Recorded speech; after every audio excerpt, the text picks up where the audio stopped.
Eliana, bonjour, comment allez-vous ? Bonjour Daniel, Shavuatov, très bien. Voilà, j'espère qu'on nous entend bien. J'espère aussi. Oui, voilà. Alors nous allons parler d'un Méridor, mais pas celui dont on pourrait penser qu'on va Pas celui dont on pourrait penser. Alors, Méridor, d'abord, c'est un nom dans la politique israélienne très célèbre.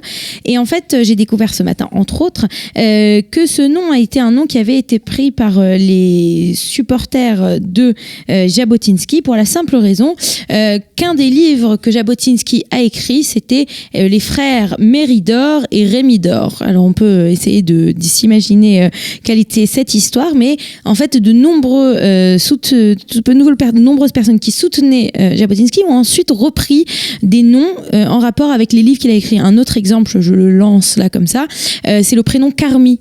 Carmi, c'est un prénom. En fait, Jabotinsky a écrit l'histoire de Shimshon, et dans l'histoire de Shimshon, il y a une des femmes importantes dans l'histoire de Shimshon, c'est Carmi, et c'est la raison pour laquelle, quand vous rencontrez une femme israélienne qui a à peu près 65-70 et qui s'appelle Carmi, vous pouvez imaginer que ses parents étaient des membres du Hetzel ou du Lehi et qui étaient proches du mouvement du Bétar. Alors Yaakov Méridor, lui, est né le 29 septembre 1913 et il va décéder le 30 juin 1995. C'est la raison pour laquelle on en parle aujourd'hui, puisque nous sommes le 30 juin 2019. Il est né à Lipno en Pologne, et c'est de là qu'il va continuer.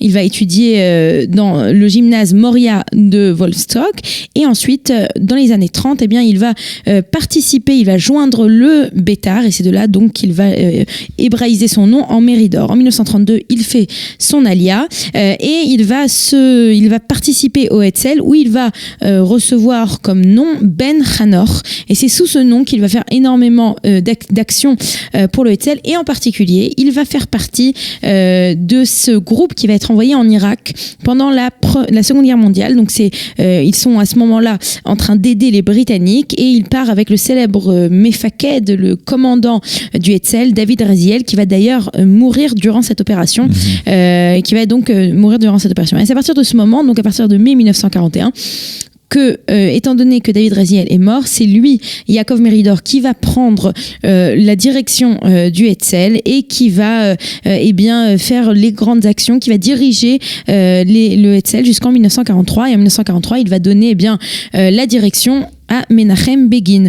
Menachem Begin. Pendant cette période un petit peu mouvementée entre 1945 et 1948, il va être à tour de rôle, se cacher, il va à tour de rôle être capturé par les Britanniques, il va être envoyé en Afrique. On connaît un petit peu ces histoires, et au moment de la création de l'État d'Israël en 1958, il va être élu à la Knesset, et c'est ainsi qu'il sera à la Knesset du 14 février 1949, date de la première Knesset, jusqu'en 1969, sans s'arrêter, jusqu'en novembre 1969. Pendant 14 ans, il sera donc à la Knesset, et c'est ensuite, il reviendra entre 81 et 84 pour être cette fois-ci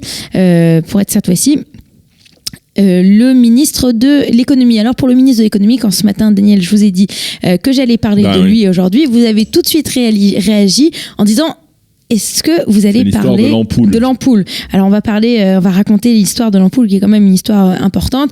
Donc à la veille des élections en 1981, il fait une déclaration en disant qu'il a trouvé non pas lui, mais il a trouvé un inventeur qui a inventé une forme de puissance, d'énergie incroyable. Qui était capable, avec une ampoule, de fournir de l'électricité pour la ville de Ramat Gan. La ville de Ramat Gan, qui est quand même une grande ville en Israël, ou une grande banlieue de Tel Aviv à l'époque.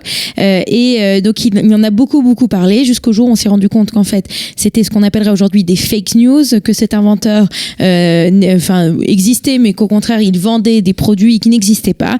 Et donc, il a été la risée de beaucoup de personnes politiques, et ça lui a un petit peu porté tort. Ça lui a porté tort. Il est décédé en 1995, il est enterré au cimetière de Nachalat Yitzhak, et puis on peut trouver des rues à son nom, et à Tel Baruch, et à Tel Aviv, et à Kfar Ganim, à Petar Tikva.